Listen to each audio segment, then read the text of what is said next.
चलिए तो कक्षा को अब शुरू करते हैं। 1 मिनट, कोई आया हुआ है।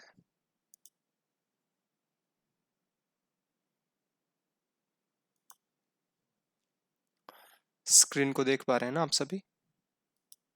जी चलिए शुरू करते जी हैं। भ्राता जी। तो एक बार हम लोग शुरू से एक बार रिवीजन कर लेते हैं, जो 6 कारिका ऊपर के हम लोग पढ़ चुके हैं।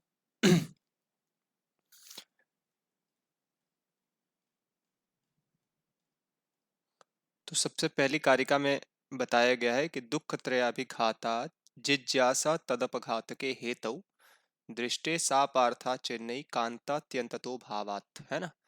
कि इस संसार में 3 प्रकार के दुख हैं और उन दुखों से परेशान होकर के व्यक्ति उन दुखों के निवारण के हेतु के विषय में जानने की इच्छा करता है। और उसे ऐसी स्थिति में उसे 2 उपाय प्राप्त होते हैं। एक दृष्ट उपाय और एक 25 तत्वों की जिज्ञासा का उपाय, 25 तत्वों के ज्ञान का उपाय। तो प्रत्यक्ष उपाय के उपस्थित होने पर वह 25 तत्वों की जिज्ञासा वाला उपाय व्यर्थ है, ऐसी बात नहीं है। क्योंकि प्रत्यक्ष उपाय में एकांतिक और आत्यंतिक अभाव दिखाई देता है। और दूसरी कारिका में बताया कि प्रत्यक्ष उपाय के समान ही जो वैदिक उपाय है, यह भी क्या है, अविशुद्धि, क्षय और अतिशय से युक्त होने के कारण से यह भी क्या है, हमारे 3 प्रकार के दुखों को दूर करने में समर्थ नहीं है। इसीलिए हमें क्या करना चाहिए, व्यक्त, अव्यक्त और ज्ञान, इन तीनों का ज्ञान प्राप्त करने वाला उपाय ही क्या है, श्रेयान, अर्थात यही श्रेष्ठ है। तीसरी कारिका में इन्होंने तीसरी कारिका में इन्हीं पंचविंशति तत्वों का विवेचन किया था। व्यक्त में 23 तत्व, अव्यक्त में केवल एक मूल प्रकृति और ज्ञ में केवल एक पुरुष। तो बता रहे हैं कि मूल प्रकृति रविकृति ही, मूल प्रकृति किसी का भी विकार नहीं है, अपितु यह मूल कारण है। और महत, अहंकार और पंच तन्मात्राएं, ये प्रकृति भी हैं और विकृति भी हैं। ये किसी से उत्पन्न हुई हैं और ये किसी को उत्पन्न करती हैं। और आगे बताया षोडश कस्तु विकारो, अर्थात जो 16 का जो समूह है ना, यह केवल विकार है। पंच ज्ञानेन्द्रियां, पंच कर्मेंद्रियां, एक मन और पंच महाभूत, ये 16 क्या है, विकार हैं। और जो पुरुष है वह न तो प्रकृति है और न ही वह विकृति है। ठीक है जी, आगे बढ़ते हैं। आगे इसी प्रकार से इसमें बता रहे हैं कि 3 प्रकार के प्रमाण जो है वो सांख्य दर्शन मानता है, प्रत्यक्ष, अनुमान और शब्द प्रमाण। और इन्हीं प्रमाणों से सभी प्रमाणों की सिद्धि हो जाती है। इसीलिए हम केवल 3 प्रमाणों को ही मानते हैं, क्योंकि जो हमारा प्रमेय है, पुरुष एवं प्रकृति, इनका ज्ञान हम सभी इन्हीं प्रमाणों से प्राप्त कर लेते हैं। इसीलिए हमें केवल 3 प्रमाणों की आवश्यकता है। आगे बढ़ते हैं 5वीं कारिका में। तो 5वीं कारिका में इन्हीं प्रमाणों का लक्षण बताया कि जो भी विषय हमारे इंद्रियों के द्वारा, जो भी समक्ष के विषय, हमारे आसपास के विषय हमारे इंद्रियों के द्वारा निश्चित ज्ञान कर लिए जाते हैं, उनको प्रत्यक्ष कहते हैं। और अनुमान लिंग और लिंगी पूर्वक होता है, हेतु और साध्य पूर्वक होता है। ठीक है, अनुमान 3 प्रकार का होता है, पूर्ववत, शेषवत और सामान्यतो दृष्ट। और शब्द प्रमाण किसे कहते हैं, तो आप्त अर्थात जो यथार्थ वक्ता का वचन है, और श्रुति अर्थात वेदों का जो प्रत्येक वाक्य है, यह शब्द प्रमाण माना जाता है। आगे बढ़ते हैं। तो आगे कह रहे हैं कि सामान्य रूप से तो आपको प्रत्यक्ष प्रमाण से ही काफी सारे विषयों का ज्ञान हो जाएगा, लेकिन कभी कभी ऐसा होता है कि जो विषय प्रत्यक्ष प्रमाण से छूट जाते हैं, ठीक है, तो उनकी प्रतीति हमें अनुमान प्रमाण की सहायता से करनी होती है। लेकिन कई सारे ऐसे विषय होते हैं जो प्रत्यक्ष और अनुमान, इन दोनों से ही बड़े दूर के विषय होते हैं, परोक्ष विषय होते हैं। कई कई हजारों लाखों साल पहले की घटनाएं या बाद की घटनाएं या इतनी दूर की घटनाएं जहां तक हम लोग अनुमान ही नहीं कर सकते। तो ऐसी घटनाओं के लिए हमें फिर शब्द प्रमाण की सहायता लेनी पड़ती है। शब्द प्रमाण से ऐसे विषयों का ज्ञान हो जाता है। ठीक है जी, आगे बढ़ते हैं। तो आगे इसमें एक टॉपिक आया हुआ है अ- अनुपलब्धि के कारण। अनुपलब्धि के कारण का मतलब ये जो प्रकृति और जो पुरुष है, मूल प्रकृति और जो पुरुष की सत्ता है, पुरुष का मतलब आत्मा, है ना। तो ऐसा क्या क्या कारण है कि ये हमें प्रत्यक्ष दिखाई नहीं देते हैं, प्रत्यक्ष हम इनका अनुभव नहीं कर पाते हैं। तो इसी के लिए इन्होंने 8 कारण बताए हैं कि 8 कारणों के कारण से ही ये प्रकृति और पुरुष की अनुपलब्धि हो जाती है। ठीक है, तो कह रहे हैं कि अति दूरात सामीप्यात इंद्रिय घातान मनोअनवस्थानात सौक्ष्म्यात व्यवधानात अभिभवात समानाविहाराच्च। तो ये 7वें नंबर की कारिका है। इसमें कह रहे हैं कि ये जो प्रकृति और पुरुष है ना, ये जो प्रकृति है ये क्या है, अति दूरात, दूर होने के कारण से, अत्यंत दूर होने के कारण से हमें दिखाई नहीं पड़ती है। ठीक है, ये सारे कॉन्सेप्ट आप सभी ईश्वर में भी आप लोग घटा सकते हैं कि ईश्वर का दर्शन हमें क्यों नहीं होता, क्योंकि ईश्वर क्या है, बहुत दूर है। और सामीप्यात, अत्यंत समीप होने के कारण से, कोई वस्तु अगर हमारी आंखों के बिल्कुल समीप में आ जाए तो वह भी क्या होता है, हमें दिखाई नहीं पड़ती है। ठीक है जी, इसी प्रकार से प्रकृति भी जो है ना, अनंत आकाश गंगाओं में ये व्यापक है ना। इसीलिए हम इसका दर्शन नहीं कर पाते, क्योंकि ये बहुत विस्तृत है, बहुत ज्यादा इसका विस्तार हो चुका है। ठीक है, इसी प्रकार से हमारे शरीर के अंदर भी जो आत्मा निवास करती है ना, यह है तो बहुत पास, लेकिन हमारा मन जो है वो संसार में इतना ज्यादा खो चुका होता है कि ये आत्मा जो है ना हमसे बहुत दूर हो जाता है। और इसका इसका हमें अनुभव करने के लिए क्या करना पड़ता है, ध्यान इत्यादि करते हैं, तब जा करके हमें महसूस होता है कि हाँ, हमारे अंदर कोई सत्ता है, हम हमसे अलग कोई सत्ता हमारे अंदर विद्यमान है। ठीक है, तो बहुत दूर होने के कारण से और बहुत समीप होने के कारण से। दूसरा कारण बताया, अत्यंत समीप होने के कारण से भी प्रकृति और पुरुष की सत्ता हमें उपलब्ध नहीं हो पाती है। दूसरा कह रहे हैं कि इंद्रिय घातान। इंद्रिय घातान का मतलब क्या होता है, किसी इंद्रिय के नष्ट हो जाने से, है ना।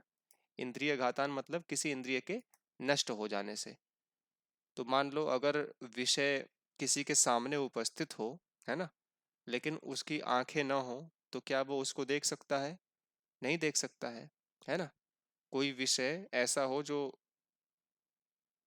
श्रवण किया जा सके, लेकिन उस व्यक्ति का जो श्रवण इंद्रिय है वह ठीक से काम नहीं कर रहा है, वह जन्म से ही बहरा है, तब भी वह क्या है, उसको दिखाई नहीं देगा, उसको सुनाई नहीं देगा। ठीक है, तो कहने का मतलब ये कह रहे हैं कि आप प्रकृति और पुरुष की उपलब्धि कर सकते हैं, लेकिन आपकी आपकी इंद्रियों में ना उतना सामर्थ्य नहीं है।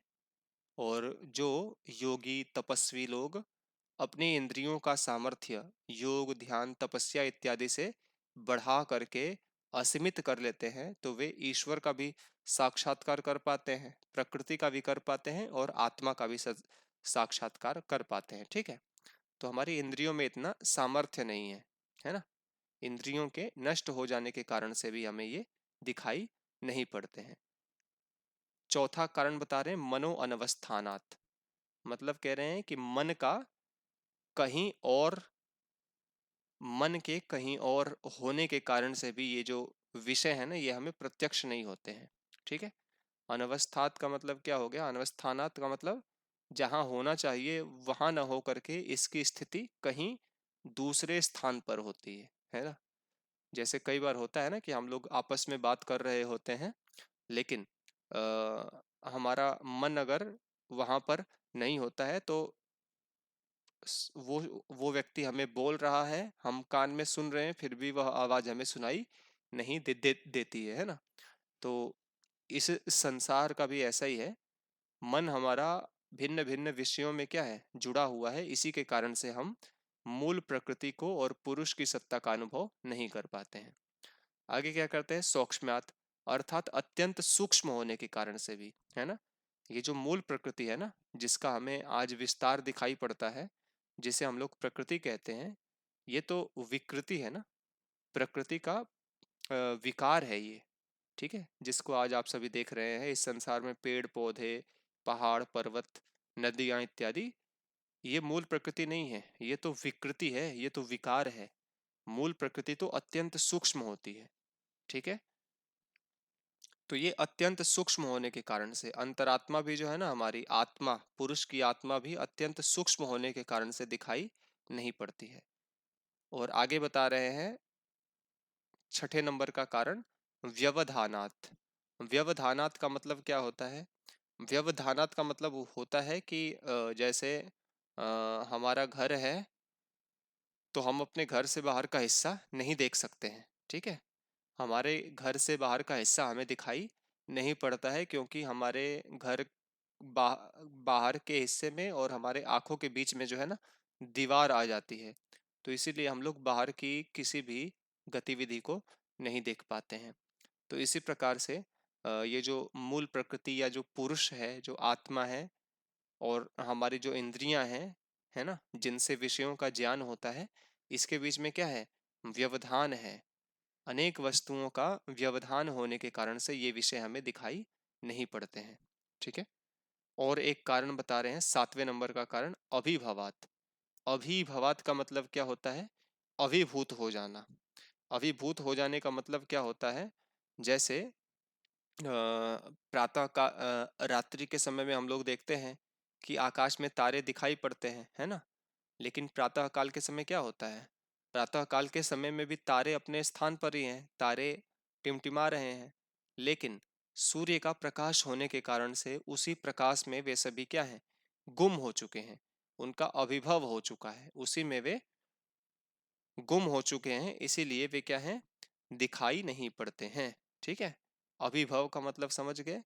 जैसे वस्तु की सत्ता तो है, लेकिन किसी और पदार्थ के कारण से उनकी प्रतीति हमें नहीं हो पाती है। ठीक है, जैसे तारों की प्रतीति हमें सूर्य के प्रकाश के कारण से नहीं हो पाती है।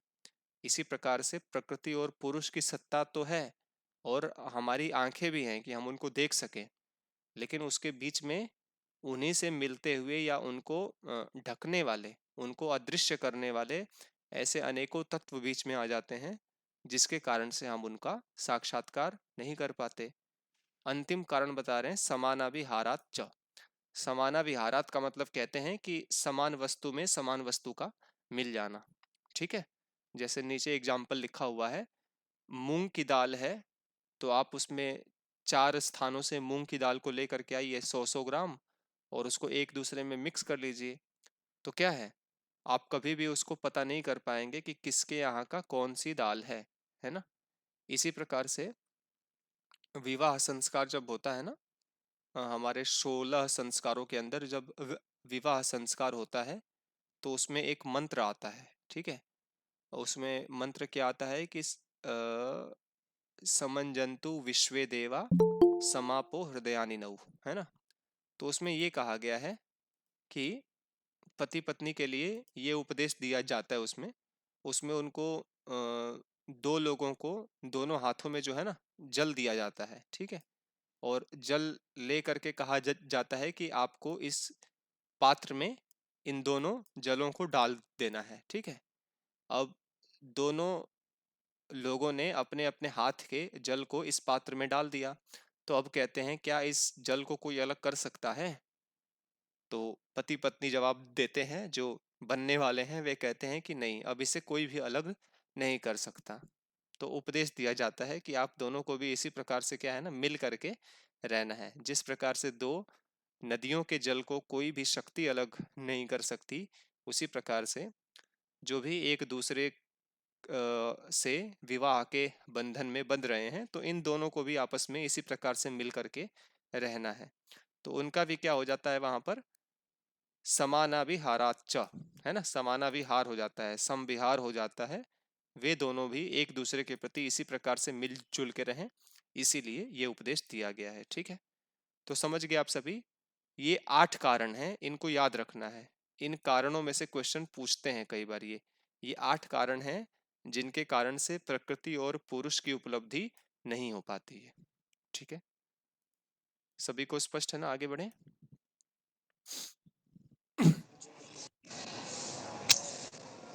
जी मैंने। आगे बढ़ते हैं।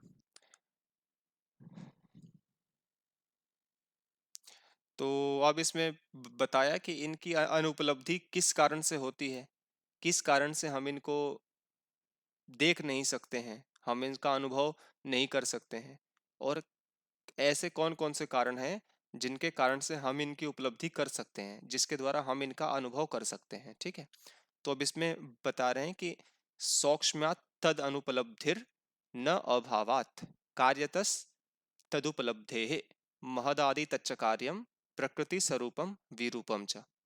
तो कह रहे हैं कि सौक्ष्म्यात् तत् अनुपलब्धि है ना, ऊपर बताया था ना, अति दूरात सामीप्यात है ना, उसमें एक गुण आया था सौक्ष्म्यात इत्यादि है ना, सौक्ष्म्यात, व्यवधानात, अभिभवात, और एक और था समानाविहाराच। तो ऊपर जो इन्होंने गुण बताए हैं, तो कह रहे हैं कि सौक्ष्म्यात तत् अनुपलब्धि, मतलब अत्यंत सूक्ष्म होने के कारण से, अत्यंत सूक्ष्म आदि, ये जो पीछे बताए थे 8 प्रकार के गुण, तो इन गुणों के कारण से क्या होता है, तत् अनुपलब्धि, अर्थात प्रकृति और पुरुष की उपलब्धि नहीं होती है ना। तत् तत् तत् अनुपलब्धि, अर्थात अत्यंत सूक्ष्म आदि होने के कारण से, पीछे के 8 गुणों से युक्त होने के कारण से ही ये जो प्रकृति और पुरुष की उपलब्धि है हमें नहीं हो पाती है। लेकिन कह रहे हैं कि न अभावात, अर्थात कोई ऐसा कहे कि इनका अभाव है तो ऐसी बात न नहीं है। ठीक है, मतलब प्रकृति और पुरुष की सत्ता नहीं है, कोई ऐसा कहता है तो न, ऐसी बात नहीं है। ठीक है, 2-3 बातें इसमें कह रहे हैं, दर्शनों का विषय है, थोड़ा सा समझना पड़ता है इसको। कह रहे हैं कि सूक्ष्म होने के कारण से ये तत्व हमें उपलब्ध नहीं होते, तो इसका मतलब ये मत समझना कि इनका अभाव है, ऐसा न, अर्थात नहीं, ऐसी बात नहीं है, इनका अभाव नहीं है। तो अब ये आगे बताएंगे कि कैसे हम इनकी प्राप्ति कर सकते हैं। तो कह रहे हैं कि कार्यतः तदुपलब्धे है, अर्थात तत् का मतलब क्या होता है, प्रकृति और पुरुष के कार्यों के कारण से हम उनकी उपलब्धि कर सकते हैं। तत् मतलब प्रकृति और पुरुष के कार्यतः, कार्यों से, उपलब्धे है, इनकी इनकी उपलब्धि हम लोग कर सकते हैं। ठीक है, और प्रकृति और पुरुष का कार्य क्या कहलाता है, तो कार्य बता रहे हैं कि महदादि तच्च कार्यम है ना। ये जो मूल प्रकृति थी, मूल प्रकृति के ही सभी कार्य है ना, महत, अहंकार, पंच तन्मात्राएं, फिर 16 का जो गण है ना, ये सभी क्या है, मूल प्रकृति के सभी कार्य हैं। तो जब हम आकाश को देखते हैं, पृथ्वी को देखते हैं, जल को देखते हैं है ना, समस्त इंद्रियों को देखते हैं है ना, ज्ञानेंद्रियों को देखते हैं, मन को देखते हैं, महाभूतों को देखते हैं, तन मात्राओं को देखते हैं, अहंकार को देखते हैं, तो इन्हीं तत्वों को देखने से क्या होता है, हमें मूल कारण की आशंका होती है कि ये जो मूल प्रकृति है ना, इसकी आशंका होती है कि निश्चित रूप से मूल प्रकृति है और इसी से ये सभी कार्यों का उत्पादन हुआ है, ये सभी कार्य इसी से क्या है, निकले हैं। ठीक है, तो महदादि तच्च कार्यम, अर्थात महत आदि जो 23 प्रकार के जो तत्व है ना, यही क्या है, इसके कार्य है। ठीक है, मूल प्रकृति के ये सभी कार्य हैं, सभी मूल प्रकृति से ही निकले हुए हैं।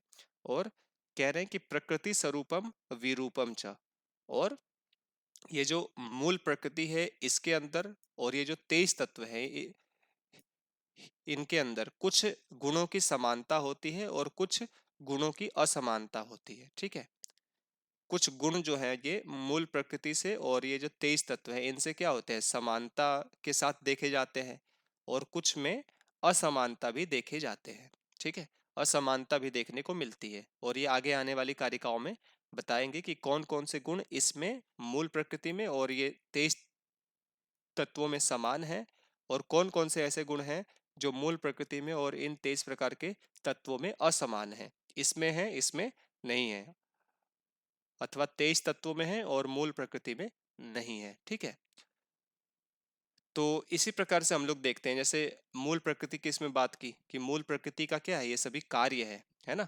इसी से हमें सिद्धि होती है कि मूल प्रकृति है। तो इसी प्रकार से हमारा जो आत्मा है ना, पुरुष जो है, आत्मा जो है, आत्मा का भी क्या है, काफी सारे ऐसे कार्य हैं ना जो आत्मा करती है अपनी ओर से।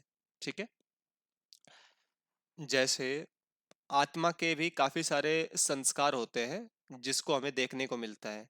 जैसे आप कभी कुछ अच्छा काम करेंगे ना, आप कभी भी कुछ अच्छा काम करते हैं तो आपको आनंद, उत्साह और अ, निर्भयता का अनुभव होता है। ठीक है, आप अगर कुछ अच्छा काम करते हैं तो आपको आनंद, उत्साह और निर्भयता का अनुभव होता है। और आप यदि कुछ भी गलत काम करेंगे तो आपको दुख, निरुत्साह और भय का अनुभव होता है ना। तो ये सभी क्या है, संस्कार जो हैं, ये आत्मा की ओर से हमें सिग्नल मिलता है कि आप कुछ अच्छा कर रहे हो या आप कुछ भी गलत कर रहे हो। ठीक है, तो काफी सारे ऐसे गुण हैं जो आत्मा की ओर से हमें दिखाई पड़ते हैं, जिसके कारण से हमें ऐसा महसूस होता है कि हमारा जो शरीर है ना, इसका संचालन कौन कर रहा है, तो आत्मा कर रही है। ठीक है जी। तो आत्मा का स्थान क्या माना गया है, आत्मा का स्थान जो है वो हृदय प्रदेश में बताया गया है कि हृदय प्रदेश में आत्मा का निवास है, और वहीं से क्या होता है, समस्त शरीर को ऊर्जा मिलती है। समस्त शरीर का जो संचालन है वही हृदय से होता है, इसीलिए हृदय को बड़ा इंपॉर्टेंट स्थान माना जाता है ना। चलिए, समझ में आ गया आप सभी को ये वाली कारिका? जी। सभी लोग बताइए शीघ्रता से। हेलो। जी भ्राता जी। जी भ्राता जी। और शांभवी जी, आप लोगों को जी महोदय।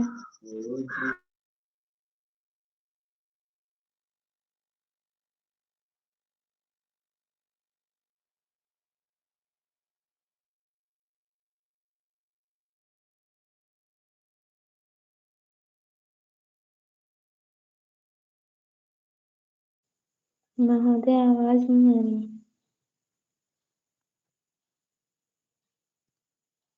आ रही आवाज अब? जी। अब ठीक है ना? चलिए, तो ये वाली कारिका बहुत इंपॉर्टेंट है, 9वें नंबर की कारिका, क्योंकि ये सत्कार्यवाद का जो सिद्धांत है सांख्य कारिका का, इसको ये कारिका बताती है। ठीक है जी, तो इसको भी ध्यानपूर्वक आप सभी देखिएगा। वैसे आप सभी देख चुके हैं इसे। तो इसमें सत्कार्यवाद की स्थापना की जा रही है। सत का मतलब क्या होता है, सत्ता होना। कार्य का मतलब कार्य का। तो कार्य का अपने कारण में, कार्य का उत्पन्न होने से पूर्व में अपने कारण में सत्ता होना, विद्यमान रहने को ही सत्कार्यवाद कहते हैं। ठीक है, जैसे सत्कार्यवाद का सिद्धांत क्या कहता है कि जैसे एक छोटे से बीज से ये जो विशाल वृक्ष बनता है ना, तो ये क्या है, वृक्ष जो है ना, ये अव्यक्त रूप से इसी बीज के अंतर्गत क्या था, ये विद्यमान था। एक छोटे से धागे से, है ना, धागे से एक कपड़ा जो है ये बन करके जो तैयार होता है ना, तो ये कपड़ा जो है अपने कारण में, इसी सूत्र में, इसी धागे में विद्यमान था। जैसे मिट्टी है, तो मिट्टी से जो ये घड़ा बनता है, घड़े को कैसे बनाएंगे अब, घड़ा जो है ये बन करके जो तैयार हुआ, तो ये जो घड़ा है ना, ये क्या है, अव्यक्त रूप से इसी मिट्टी में विद्यमान था। बाद में इसको व्यक्त रूप दे करके ये घड़ा बना दिया गया। तो जो कारण है अपने जो कार्य है अपने कारण में पूर्व में ही क्या है, विद्यमान है, इसी को कहते हैं सत्कार्यवाद। सत्कार्यवाद मतलब कारण की सत्ता होना, किसमें होना, कार्य में होना। ठीक है, अब इसी के लिए इन्होंने 5 कारणों की गिनती की है। ठीक है, कि कारण अपने कार्य अपने कारण में पूर्व से ही विद्यमान है। तो कारिका को पढ़ते हैं। असत करणात् उपादान ग्रहणात् सर्व संभवा भावात् शक्तस्य शक्य करणात् कारण भावाच्च सत्कार्यम। तो ये 5 कारण हैं और ये कारिका एकदम याद कर लेना आप लोग, किसी भी कीमत पे आपको भूलना नहीं है, एक एक चीज को याद रखना है। ठीक है, तो कह रहे हैं कि असत अकरणात्, है ना, असत अकरणात्। असत का मतलब जो नहीं है, और अकरणात्, करण का मतलब होता है साधन, करण का मतलब होता है उत्पादन। मतलब जो वस्तु इस संसार में नहीं है ना, उसका हम लोग अकरणात, उसका हम लोग उत्पादन भी नहीं कर सकते हैं। ठीक है, किसी भी कारण से किसी कार्य की तभी किसी कार्य की उत्पत्ति तभी कर सकते हैं ना, जब वो इस संसार में विद्यमान हो। अगर वह असत अर्थात नहीं है, अकरणात, तो उसका हम लोग उत्पादन भी नहीं कर सकते हैं। ठीक है, जैसे कोई कहे कि अब हम डायनासोर की उत्पत्ति करेंगे, या अब हम लोग डायनासोर को जन्म देंगे ताकि काफी सारे डायनासोर हो जाएं, है ना। तो ऐसा बिल्कुल भी नहीं हो सकता। जो वस्तु इस संसार में है ही नहीं, हम उसकी उत्पत्ति भी नहीं कर सकते। ठीक है, तो मतलब सत्कार्यवाद का मतलब क्या हुआ कि किसी भी कारण से कार्य की उत्पत्ति तभी हो सकती है जब वह कार्य इस संसार में विद्यमान हो, है ना। तो इसमें क्या कह रहे हैं, असत करणात। असत करणात का मतलब अविद्यमान, अ, अविद्यमान जो कार्य है ना, उसकी उत्पत्ति भी कभी नहीं हो सकती। ठीक है, तो कार्य का विद्यमान होना सबसे इंपॉर्टेंट शर्त है। कार्य इस संसार में होना चाहिए। और आगे कह रहे हैं कि कार्य अगर इस संसार में है तब भी क्या है, उपादान ग्रहणात। उपादान का मतलब क्या है, उपादान का मतलब है कि जिस कार्य को हमें बनाना है, जिस कार्य को हमें निर्माण करना है, तो हमें उसी के उपादान का ही ग्रहण करना होता है। उपादान का मतलब हमें उसके ही मूल कारण का ग्रहण करना होगा। ठीक है, जैसे अगर हमें घड़ा बनाना है तो हमें मिट्टी चाहिए, है ना। अगर हमें कपड़ा बनाना है तो हमें तंतु चाहिए। अगर हमें दही बनाना है तो हमें दूध चाहिए। अगर हमें और भी काफी सारे होते हैं इससे संबंधित एग्जाम्पल। अगर हमें तेल बनाना है तो हमें तिल चाहिए, है ना। ठीक है, समझ रहे हैं। तो किसी भी कार्य को हम लोग तभी बना सकते हैं, किसी भी कार्य की उत्पत्ति तभी हो सकती है जब उसके मूल कारण का ग्रहण किया जाए। ठीक है जी, तो दो बातें इन्होंने इसमें बताई। सबसे पहला बताया कि जो कार्य है ही नहीं उसकी उत्पत्ति भी कभी नहीं हो सकती, तो जो है उसी की उत्पत्ति हो सकती है। और उसी कार्य की जिस कार्य की उत्पत्ति करनी होती है उसी के उपादान का, मूल कारण का हमें ग्रहण करना होता है। और आगे कह रहे हैं कि सर्व संभव अभावात। सर्व संभव मतलब सभी की उत्पत्ति, अभावात सबसे नहीं हो सकती। ठीक है, अभावात मतलब सबसे नहीं हो सकती। अगर आप सोचें कि आप ये जो तिल है, तो तिल से ही आप क्या करो, तिल से ही आप एक घर तैयार कर लो, तो ऐसा बिल्कुल भी नहीं हो सकता। ठीक है, अगर आप सोचो कि मिट्टी है, मिट्टी से ही आप क्या करो, कपड़े को बना लो, तो ऐसा नहीं हो सकता, है ना। अगर आप सोचो कि आपके पास ये धागे हैं, धागे से आप क्या करो, घड़े को बना लो, है ना, घड़े को बना लो, तो ऐसा भी बिल्कुल नहीं हो सकता, है ना। सबकी उत्पत्ति सबसे नहीं हो सकती है, ये बता रहे हैं। आपको जिसकी उत्पत्ति करनी है, आपको उसी के उपादान का ग्रहण करना पड़ेगा, उसी के कारण का ग्रहण करना पड़ेगा। आप सबसे सब कुछ नहीं बना सकते, है ना। सभी कारण से सभी कार्यों की उत्पत्ति नहीं कर सकते। तो आगे कह रहे हैं किससे कर सकते हैं, तो बोल रहे हैं कि शक्तस्य शक्य करणात। शक्त का मतलब जो शक्तिशाली कारण होगा, है ना, जो समर्थ कारण होगा। ठीक है, जो समर्थ कारण होगा उसी से हम लोग क्या कर सकते हैं, शक्य करणात, उसी से हम लोग कार्य की उत्पत्ति कर सकते हैं। ठीक है, जो कारण कार्य को उत्पन्न करने के लिए क्या होगा, शक्य करणात, है ना। शक्तस्य शक्य करणात, जो शक्तिशाली होगा और जिसमें उस उस कार्य को उत्पन्न करने का जो सामर्थ्य है वह होगा, उसी से हम लोग उस कार्य की उत्पत्ति कर सकते हैं। ठीक है, तो कारण जो है तिल के अंतर्गत ही शक्ति है कि वह तेल को उत्पन्न कर सके, है ना। रेत के अंदर कभी भी नहीं है। आप सोचो कि रेत को ही आप कूट दो, पीस दो और उसी से आप तेल निकाल दो, तो कभी भी तेल नहीं निकलेगा। मिट्टी से ही आप क्या कर सकते हो, घड़े को बना सकते हो। आप यदि सोचो कि मिट्टी के स्थान पर कुछ और ले लें और उससे हम लोग घड़े को तैयार कर लें, तो ऐसा बिल्कुल भी नहीं हो सकता है ना। तो जिस कारण में कार्य को उत्पन्न करने का सामर्थ्य होगा उसी उसको उत्पन्न कर सकता है। ठीक है जी। आगे फिर अंतिम में इसी प्रकार से पांचवा जो ये लाइन कहते हैं, पांचवे लाइन में कहते हैं कि कारण भावाच्च। कारण भावात मतलब कार्य अपने कारण से क्या है ना, भिन्न नहीं है। ठीक है, कारण भावात का मतलब क्या हो गया? कारण भावात का मतलब क्या है? तो इन सभी कारणों, ऊपर की इन सभी बातों से ये सिद्ध होता है ना कि कार्य अपने कारण में ही निवास करता है। कार्य और कारण एक दूसरे से अलग नहीं है। ठीक है जी, कार्य और कारण जो है इनकी सत्ता है। कार्य कारण भाव, ये सिद्धांत सही है, इसकी सिद्धि होती है। ठीक है, तो 5 कारण इन्होंने काउंट करवाए हैं। इन सभी कारणों को, इन सभी पंक्तियों को आप सभी को याद रखना है। ये मोस्ट इंपॉर्टेंट श्लोक है कारिका है। ठीक है जी, सभी को समझ में आ गया ये कारिका?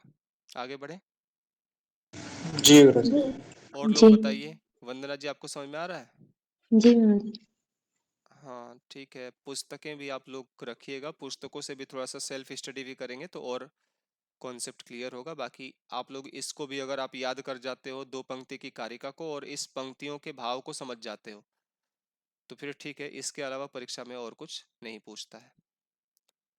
आगे हम लोग चलते हैं। तो आगे बता रहे हैं ना, वो ऊपर आया था ना एक पंक्ति, प्रकृति स्वरूपम विरूपम च, अर्थात ये जो मूल प्रकृति है इसके अंतर्गत, और ये जो व्यक्त तत्व है, तेज तत्व, इसके अंतर्गत कहीं क्या है, समानता होती है और कहीं पर असमानता होती है। कुछ गुणों में समानता और कुछ गुणों में असमानता देखने को मिलता है। तो अब इसी में जो व्यक्त का मतलब क्या है, तेज तत्व। व्यक्त मतलब ध्यान रखना हमेशा तेज तत्व, और जो अव्यक्त है ये क्या है, केवल मूल प्रकृति, केवल एक है ये। तो इसी में अब क्या क्या असमानता है, इसको अब बता रहे हैं कि कौन कौन से ऐसे गुण हैं जो इसमें असमान हैं। ठीक है, तो बढ़ते हैं। ये वाला भी श्लोक बहुत इंपॉर्टेंट है, इसके अंदर से भी कई बार परीक्षाओं में प्रश्न आ चुका है। ठीक है, ये आपसे पूछ देगा कि एक कारण दे करके पूछ लेगा कि ये व्यक्त का कारण है, व्यक्त का गुण है, अथवा मूल प्रकृति का गुण है ना? तो इन दोनों को हमें याद करना पड़ता है कि किसका किसका कौन कौन सा है। तो एक का याद करोगे आप लोग तो दूसरे का खुद ब खुद हो जाएगा। देखिए इस श्लोक को, तो इसमें कह रहे हैं कि हेतुमद नित्यम अव्यापी सक्रियम अनेकम आश्रितम लिंगम सा वयवम परतंत्रम व्यक्तम विपरीतम अव्यक्तम। तो ये सभी जो बताए जा रहे हैं ना, सभी ये जो कारण हैं, ये सभी व्यक्त के हैं। व्यक्त का मतलब कितने तत्वों के समूह को व्यक्त कहा जाता है? 23 पदार्थ। 23 तेईस। तत्वों के समूह को व्यक्त कहा जाता है। ठीक है जी, चलिए। तो कह रहे हैं कि सबसे पहले हेतु मत। हेतु मत का मतलब क्या होता है? हेतु मत का मतलब कारण वाले, ऐसा। कारण वाले का मतलब किसी कारण से उत्पन्न होते हैं। कौन? व्यक्त तत्व, है ना? जिस प्रकार से हमने देखा कि महत जो होता है ये मूल प्रकृति से उत्पन्न होता है, अहंकार जो होता है ये महत से उत्पन्न होता है, और पंच तन्मात्राएं जो होती हैं वो भी अहंकार से उत्पन्न होती हैं। 16 जो तत्व होते हैं ये भी इन्हीं में से उत्पन्न होते हैं, है ना? तो हेतु मत का मतलब ये जो व्यक्त तत्व है ना, ये किसी कारण से उत्पन्न होते हैं। ठीक है, दूसरा क्या बता रहे हैं कि अनित्यम, अनित्यम बता रहे हेतु मत, अनित्यम अर्थात ये हमेशा रहने वाले नहीं होते। इन व्यक्त तत्वों का, 23 प्रकार के जो व्यक्त तत्व हैं इनका विनाश हो जाता है ना? इनका नाश संभव होता है। और आगे कह रहे हैं कि अव्यापी, अव्यापी का मतलब क्या होता है? अव्यापी का मतलब ये होता है कि ये हर जगह व्याप्त नहीं होते हैं। अव्यापी का मतलब ये सर्वत्र व्याप्त नहीं हो सकते हैं। 23 जो तत्व है ना, ये हर जगह व्याप्त नहीं हो सकते हैं। और आगे कह रहे हैं सक्रियम, चौथा जो कारण बता रहे हैं, ये बता रहे हैं सक्रियम। सक्रियम का मतलब ये जो व्यक्त तत्व होते हैं ना, ये क्रियावान होते हैं। ये कोई ना कोई एक्टिविटी करते रहते हैं। ठीक है, कोई ना कोई एक्ट करते रहते हैं। और आगे कह रहे हैं अनेकम। अनेकम का मतलब क्या हो गया कि ये जो व्यक्त तत्व हैं ये एक नहीं है, अपितु ये कितने हैं? 23 हैं। ये एक नहीं है, अनेकम का मतलब ये एक की संख्या वाले नहीं है। ये कितने हैं? 23 हैं। और आगे कह रहे हैं आश्रितम। आश्रितम का मतलब क्या होता है? ये अपने मूल कारण पर आश्रित होते हैं। ये जो 23 तत्व है ना, ये जो अपना मूल कारण है, ये जो प्रकृति है, इसी के ऊपर क्या होते हैं? ये सभी आश्रित होते हैं। ठीक है, अपने मूल कारण पर ही क्या होते हैं? ये आश्रित होते हैं। और आगे कह रहे हैं लिंगम। लिंगम का मतलब क्या होता है? लिंगम का मतलब होता है नाश युक्त, ऐसा होता है इसका भी अर्थ। और लिंगम का मतलब ऐसा भी होता है कि ये लय से युक्त होते हैं। लय का मतलब क्या होता है? लय का मतलब होता है जैसे हम लोग देखते हैं ना प्रलयावस्था में। प्रलयावस्था में क्या होता है? मनुस्मृति में आप सभी ने पढ़ा था कि ये जो सभी, जो भी आपको इस संसार में दिखाई दे रहा है ना, जब प्रलय का समय आता है तो ये सभी अपने मूल कारण में, मूल प्रकृति में क्या होता है? इनका लय हो जाता है। ये सभी अपने मूल कारण में ही समाहित हो जाते हैं। तो इसी को कहते हैं लिंगम, कि ये जो 23 प्रकार के तत्व है ना, ये प्रकृति में ही प्रलयावस्था के समय में समाहित हो जाते हैं, सभी का अंतर्भाव हो जाता है। ठीक है जी। और आगे कह रहे हैं सावयवम। ये जो 23 तत्व हैं ये क्या है? अवयवों से युक्त हैं। अवयव का मतलब इसमें नीचे लिखा हुआ है, शब्द स्पर्श रूप रस गंध इत्यादि जो इनके अवयव हैं, इन्हीं अवयवों से क्या होते हैं? 23 तत्व युक्त होते हैं। ठीक है। परतंत्रम। परतंत्रम का मतलब क्या हो गया? परतंत्रम का मतलब क्या हो गया? ये परतंत्र होते हैं, ये स्वतंत्र नहीं होते हैं। परतंत्र क्यों होते हैं? क्योंकि ये कारण, ये कार्य है ना, ये सभी कार्य हैं। तो कार्य क्या होता है? कारण पर आश्रित होता है हमेशा, इसीलिए वह परतंत्र भी होता है। तो ये कितने गुण इन्होंने बताए? एक, दो, हेतुमत, अनित्यम, अव्यापी, तीन, सक्रियम, अनेकम, आश्रितम, लिंगम, चार, सात, और ये सावयवम परतंत्रम। लगभग 9 इन्होंने गुण इसमें बताए हैं। ठीक है जी। तो ये सभी गुण किसके हैं? व्यक्तम के हैं। अब आगे कह रहे हैं कि विपरीतम अव्यक्तम, अर्थात जो अव्यक्त है ना, जो मूल प्रकृति है, आपको उसका यदि लक्षण जानना है तो आप इसी का विपरीत कर दो, इसी का आप अपोजिट कर दो, तो आपको अव्यक्त का जो मूल प्रकृति का जो गुण है ना, ये आपको समझ में आ जाएगा। ठीक है, एक मिनट।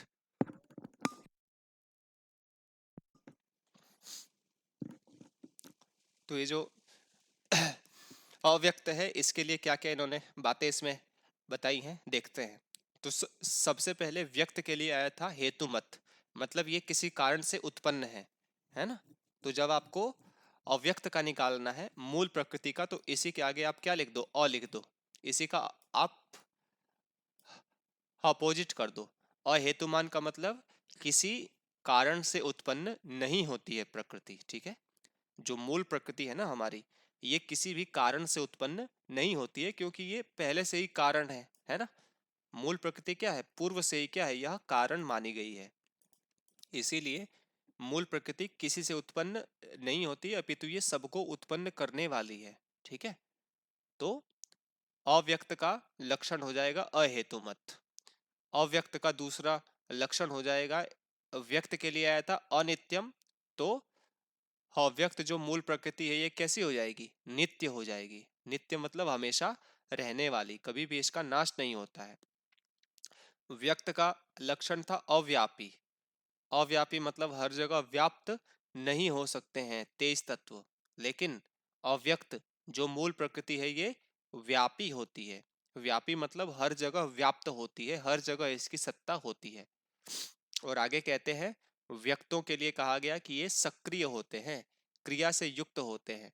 लेकिन ये जो मूल प्रकृति होती है ना, जो हमारा अव्यक्त होता है, ये निष्क्रिय होता है, ये अपनी ओर से कोई भी क्रिया नहीं करता है। ठीक है, व्यक्त के लिए एक और आया अनेकम, अर्थात ये एक की संख्या वाले नहीं हैं, ये 23 हैं। लेकिन मूल प्रकृति के लिए आया एकम। एकम अर्थात ये केवल एक है। ठीक है, व्यक्त के लिए आया आश्रितम, अर्थात ये अपने कारण पर आश्रित है। लेकिन मूल प्रकृति के लिए आया अनाश्रितम, अर्थात ये किसी पर भी आश्रित नहीं होती है।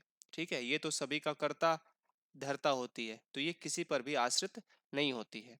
और व्यक्त जो होते हैं ये लिंगम होते हैं, इनका लय हो जाता है।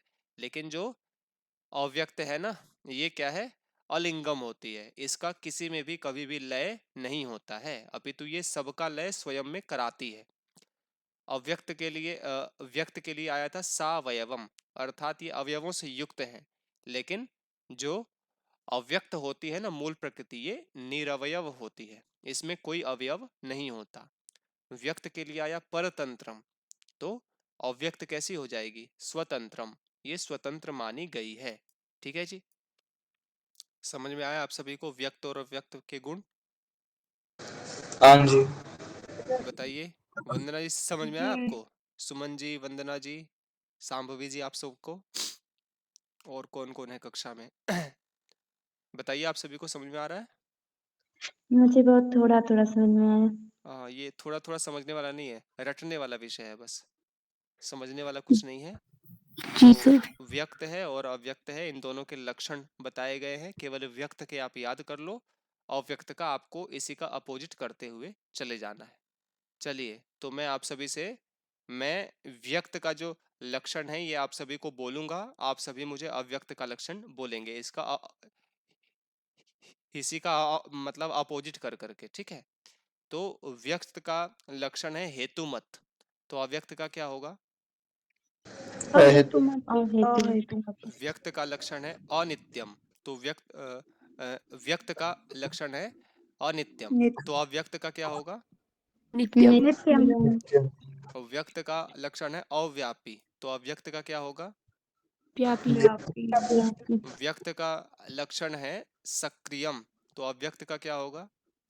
निष्क्रिय। है ना? निष्क्रियम। व्यक्त का लक्षण है अनेक, तो अव्यक्त का क्या होगा? एक। एक। व्यक्त का लक्षण है आश्रितम, तो अव्यक्त का क्या होगा? अनाश्रित। अनाश्रितम। व्यक्त का लक्षण है लिंगम, तो अव्यक्त का क्या होगा?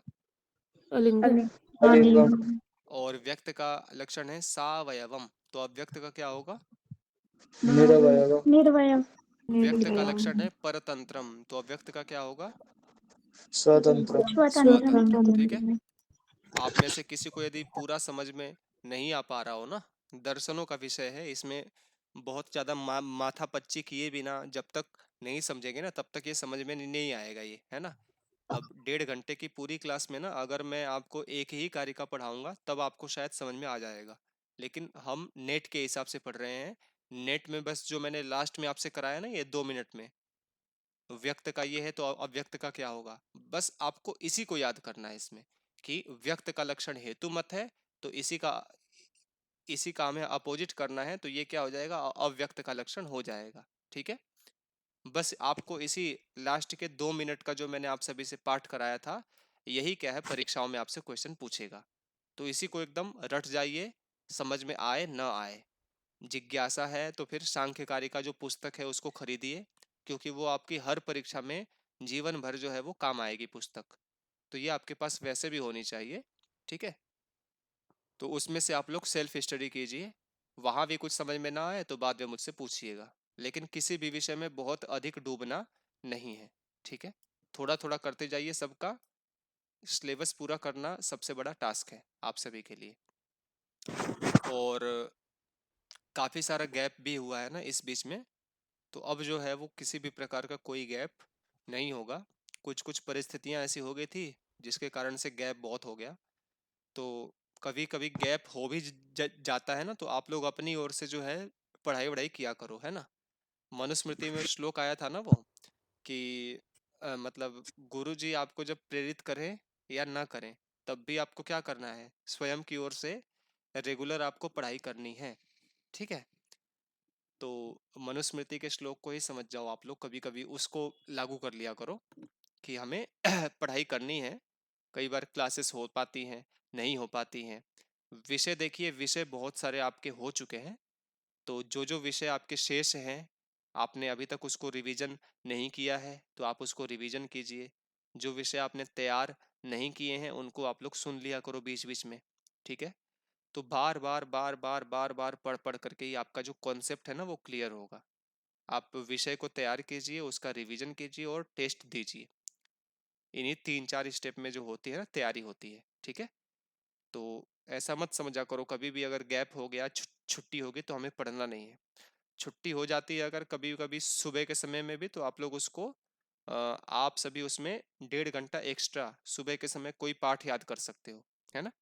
नेट का याद कर सकते हो, मास्टर्स का याद कर सकते हो, तो आप लोग कर लिया करो, ठीक है।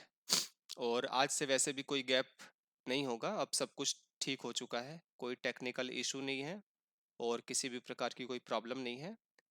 तो अब कक्षाएं जो हैं ये रेगुलर चलेंगी और सुबह के समय में भी विशिष्ट अध्ययन की ये इकाई चलेगी और शाम के समय में भी विशिष्ट अध्ययन की दूसरी इकाई, जो 10वीं इकाई हम लोग कर रहे हैं, उसको पढ़ेंगे।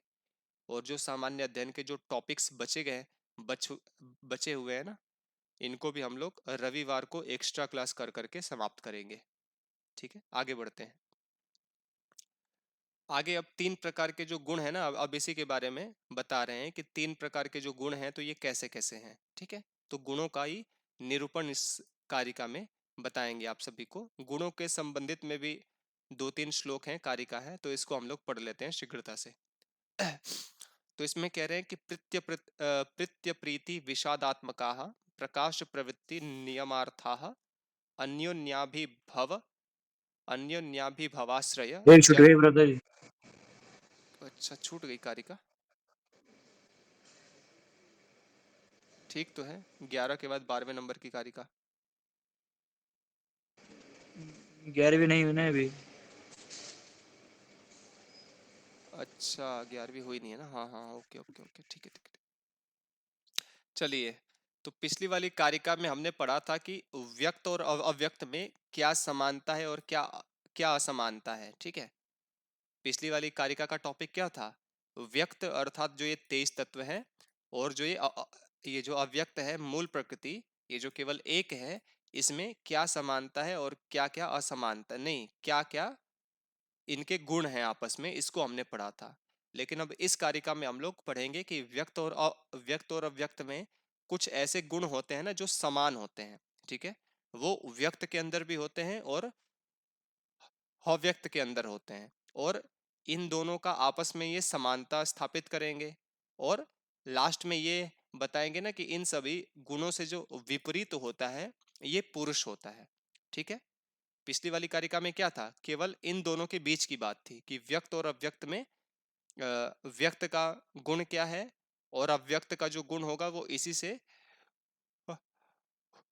उल्टा हो जाएगा, ठीक है जी। तो इसी प्रकार से इस कारिका में बताएंगे कि व्यक्त और अव्यक्त में समान गुण कौन कौन से हैं, और उन्हीं गुणों से बिल्कुल विपरीत क्या हो जाएगा, पुरुष का गुण माना जाता है, ठीक है।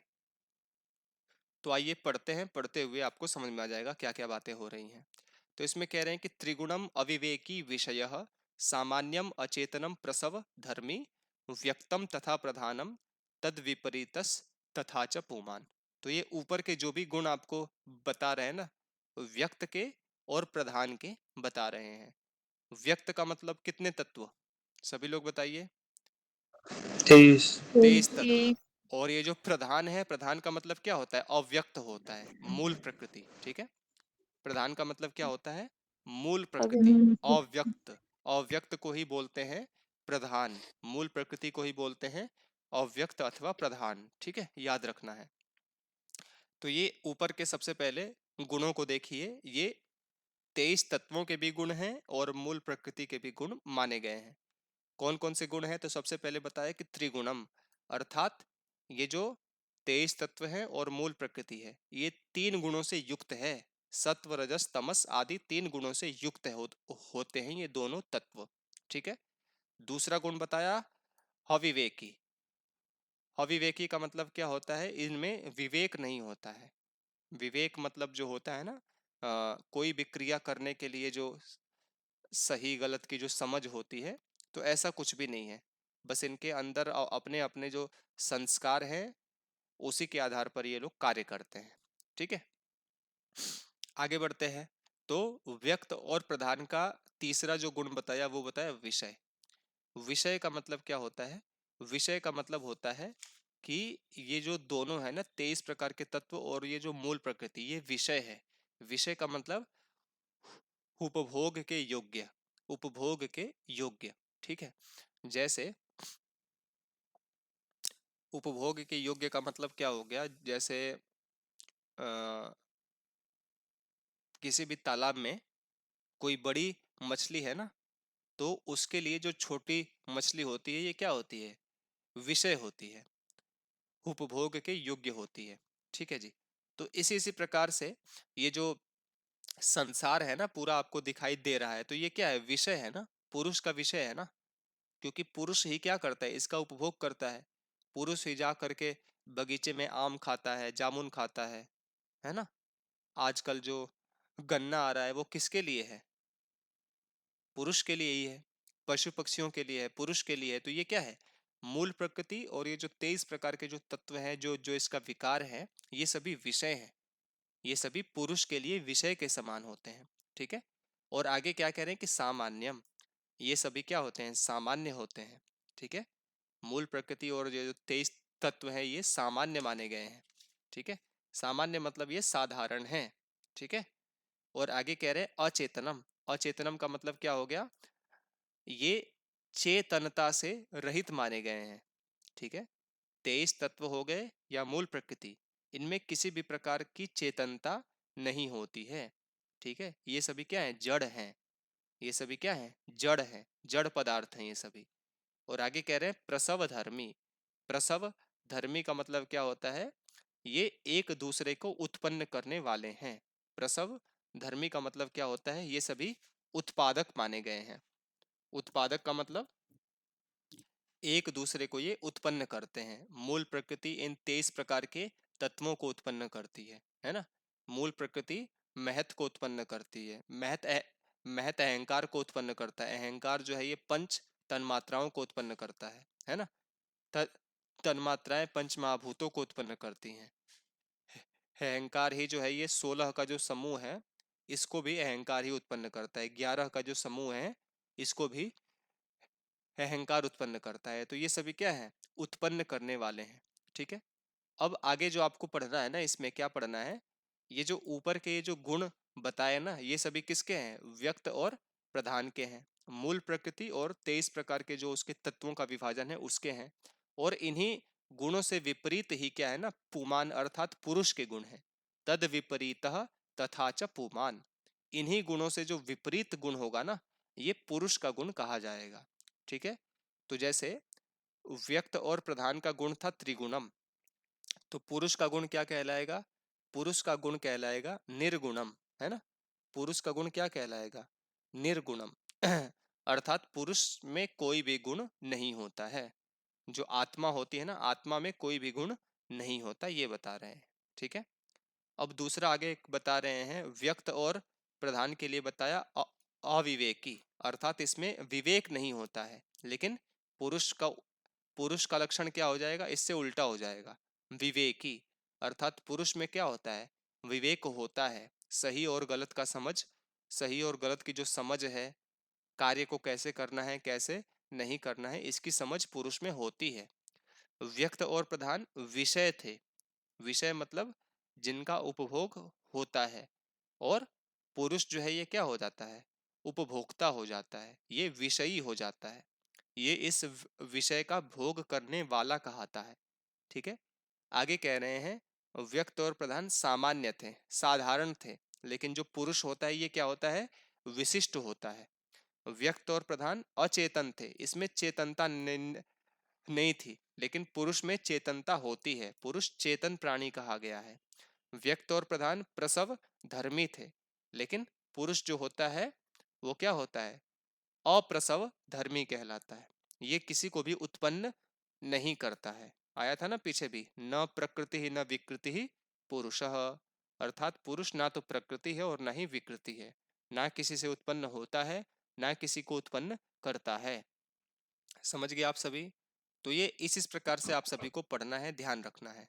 तो दो बातें इसमें बताई, व्यक्त और प्रधान के लिए 1 2 3 4 5 और 6 गुण बताए, और लास्ट में बताया कि इनसे जो विपरीत है वही क्या है, पुरुष है।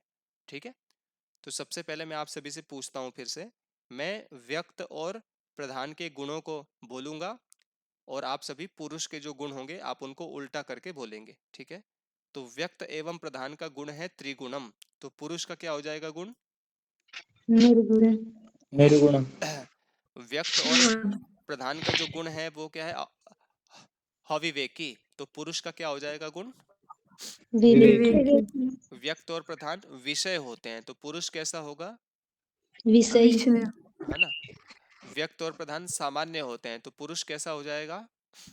विशेष असामान्य विशेष। विशेष व्यक्त और प्रधान अचेतन होते हैं, तो पुरुष कैसा हो जाएगा? चेतन चेतन व्यक्त और प्रधान प्रसव धर्मी होते हैं, तो पुरुष कैसा हो जाएगा? अप्रसवधर्मी अप्रसव धर्मी, ठीक है जी। तो इस श्लोक में किसी को कोई कंफ्यूजन है? नहीं जी। नहीं नहीं है ना। तो सामान्य रूप से आप लोग यहाँ समझिए। आपको अगर विशिष्ट इसका ज्ञान प्राप्त करना होगा तो आपको पुस्तकें पलटनी होंगी, ठीक है। अभी के लिए बस इतना काफी है आप लोगों के लिए। जो लास्ट में हमने पढ़ा ना 2 मिनट में, बस आपसे गुणों को पूछता है। अब देखिए, कुछ गुण व्यक्त के आ गए, कुछ अव्यक्त के आ गए, और कुछ इसमें समानता और असमानता की बात आ गई, और कुछ पुरुष के भी गुण इसमें आ गए। तो अब क्या हो जाता है ना, इन कारिकाओं को आपको याद कर लेना है बिल्कुल अच्छे से। हेतुमद अनित्यम अव्यापी सक्रियम अनेकम आश्रितम लिंगम सा वयवम परतंत्रम व्यक्तम विपरीतम अव्यक्तम। कारिका याद करेंगे तो श्लोक पूरा आपके वश में हो जाएगा कि इसमें क्या कह रहे हैं। इसमें व्यक्त और अव्यक्त की बात कर रहे थे, अब इसमें किसकी बात कर रहे हैं? त्रिगुणम अविवेकी विषय सामान्यम अचेतनम प्रसव धर्मी व्यक्तम तथा प्रधानम तद विपरीतस तथा च पुमान। तो इसको याद कर लेंगे तो आपको पता हो जाएगा कि इस कारिका में ये शब्द आ रहे हैं, तो जो इनसे विपरीत होगा वही पुरुष का गुण कहा जाएगा। तो आपसे ऐसे पूछ देगा कि विवेकी कह भवति, तो आपको याद रखना है कि विवेकी पुरुषः भवति, है ना। या बोल देंगे कि सामान्यम ये किसका लक्षण है, आपसे ऑप्शन दे देगा, व्यक्तम, प्रधानम, तीसरा ऑप्शन होगा उभौ, चौथा ऑप्शन होगा पुमान, पुरुष का। तो आपको याद रखना है कि ये व्यक्त और प्रधान दोनों के लक्षण हैं। तो इसमें से जो परीक्षाओं में मैंने देखा है ना आज तक, नेट की परीक्षाओं में एक या दो क्वेश्चन मान के चलिए ये आना ही आना है। इसमें से ये प्रकरण ही ऐसा है कि इसमें से क्वेश्चन बनते हैं, और हर बार पूछता है। ये शब्दों को चेंज कर देगा, क्वेश्चन सेम रहेगा, ठीक है। तो आप लोगों को इसको याद रख लेना है अच्छे से। आगे बढ़ते हैं, आधे घंटे बच रहे हैं, 2-3 कारिकाएं और पढ़ते हैं। अब इसमें गुणों के बारे में बात की जा रही है 2-3 कारिकाओं में। तो देखते हैं 3 प्रकार के जो गुण होते हैं, सत्वगुण, रजोगुण और तमोगुण, इन्हीं के विषय में बात की जा रही है कि प्रीत्य प्रीति विषादात्मका प्रकाश प्रवृत्ति नियमार्था अन्योन्याभिभवाश्रय जनन मिथुन वृत्तयश्च गुणाः। तो कह रहे हैं कि 3 जो गुण होते हैं ना, इसमें से जो पहला गुण है सत्व, वो कैसा है? प्रीति, प्रीति से युक्त है, ठीक है। और आगे कह रहे हैं कि वह प्रकाश, प्रकाश उसका क्या है? अर्थात प्रकाश के प्रयोजन वाला है, ठीक है। सत्व गुण के लिए क्या बताया? सबसे पहले प्रीति और प्रकाश, ठीक है। प्रीति से वह युक्त है, और प्रकाश उसका क्या है? अर्थ है। अर्थ का मतलब उसका प्रयोजन है। सत्वगुण जब होता है तो हम लोग प्रीति से युक्त हो जाते हैं, ठीक है, और प्रकाशित होते हुए अपने आप को अनुभव करते हैं। दूसरा समझते हैं, रजोगुण गुण के लिए आया अप्रीति। अप्रीति का मतलब क्या हो गया? उसमें प्रीति नहीं रह जाती है रजोगुण में, ठीक है। और ये इसका प्रयोजन क्या है? प्रवृत्ति, अर्थात रजोगुण जब होता है तभी हम लोग किसी भी कार्य में प्रवृत्त होते हैं। तीसरा आया तमोगुण, तो इसको बताया विषाद, विषादात्मक, ये विषाद से युक्त होता है, और इसका प्रयोजन क्या होता है? नियमार्था। नियमार्था का मतलब, नियम का मतलब क्या होता है? नियमन। नियमन का मतलब कहीं पर ठहर जाना, है ना, कहीं पर रुक जाना, कहीं पर ठहर जाना, ठीक है। तो सत्व गुण के लिए आया कि ये प्रीति और प्रकाश से युक्त है। रजो गुण के लिए आया कि ये अप्रीति और प्रवृत्ति से युक्त है। और तमो गुण के लिए आया ये विषाद और नियम से युक्त है, नियमन से युक्त है, ठीक है जी। तो इसमें क्या कह रहे हैं? सबसे पहले कह रहे हैं कि सत्वगुण का जो सत्वगुण कैसा है? तो ये प्रीति वाला है, प्रीति का मतलब क्या होता है? आप कभी सुबह के समय आप लोग जब उठते हो ना तो सत्वगुण आपके ऊपर हावी होता है। तो सत्वगुण होता है तो कैसा हमें लगता है? अगर हमें अच्छी प्रकार से नींद आई हो, सब कुछ हुआ हो ना, तो हमें बड़ा अच्छा महसूस होता है, एकदम चेहरे पर मुस्कुराहट बनी रहती है। तो ये सभी सत्वगुण का ही क्या होता है? प्रभाव होता है ना? और सत्वगुण जब होता है तो हम कैसा अनुभव करते हैं? प्रकाश से युक्त अनुभव करते हैं। ऐसा लगता है कि एकदम एनर्जी है, उत्साह है। ठीक है, बहुत अच्छा अनुभव होता है। प्रकाश का मतलब बहुत अच्छा अनुभव होता है हमें। दूसरा होता है रजोगुण। रजोगुण कैसा होता है? अप्रीति वाला होता है। रजो रजोगुण कैसा होता है? अप्रीति। तो प्रीति का मतलब यहाँ पर सुख भी आप लोग अर्थ ले सकते हो। ठीक है, प्रीति का मतलब सुख से युक्त। रजोगुण कैसा होता है? तो ये दुख से युक्त माना गया है, अप्रीति वाला माना गया है। ठीक है, रजोगुण कैसा माना गया है? अप्रीति अर्थात दुख से युक्त माना गया है। और रजोगुण किस प्रयोजन को सिद्ध करता है? तो प्रवृत्ति करता है। प्रवृत्ति मतलब हम लोग कोई भी कार्य करते हैं, एक्सरसाइज करते हैं, चलते हैं, फिरते हैं, दौड़ते हैं, तो उस समय क्या होता है? रजोगुण हमारे ऊपर एक्टिव होता है, तभी हम लोग प्रवृत्ति वाला कोई भी कार्य कर पाते हैं। ठीक है, अब दौड़ भाग करने के बाद क्या होता है? हम लोग थक जाते हैं, है ना? तो थकने को ही क्या कहा जाता है? नियमन कहा जाता है। नियमन का मतलब स्थिर हो जाना, रुक जाना, ठहर जाना, सो जाना। तो रजोगुण जो होता है वो विषाद से युक्त, तमोगुण जो होता है ना तीसरा वाला, वह विषाद से युक्त होता है। विषाद का मतलब मोह के स्वरूप वाला होता है। मोह का मतलब ऐसा लगता है हमें माया ने घेर लिया हो, है ना? आप जब बहुत ज्यादा थके होते हैं तो क्या होता है? थके होते हैं तो आप लोग सो जाते हैं। सोने के बाद ऐसा लगता है कि हम लोग किसी और ही संसार में चले गए। ये किसके कारण से होता है? तो तमोगुण के कारण से होता है। और तमोगुण कैसा होता है? नियमन कराने वाला होता है, स्थिरता से युक्त होता है। ठीक है, तो इन तीन गुणों के लक्षणों को याद कर लेना है।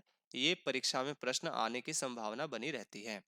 और ये इन गुणों के विषय में कुछ और भी बातें बता रहे हैं कि ये अन्योन्य, मतलब ये क्या होता है? एक दूसरे को ये लोग क्या करते हैं? अभिभव, आश्रय और जनन, मिथुन वृत्तयश्च गुणाः। मतलब ये अन्योन्य मतलब एक दूसरे की, एक दूसरे को ये अभिभव, आश्रय, जनन, मिथुन, इन इन वृत्तियों वाले ये गुण होते हैं। इन इन व्यवहारों को करने वाले ये सभी गुण होते हैं। ठीक है, तो सबसे पहले कह रहे हैं कि अन्योन्य अभिभव।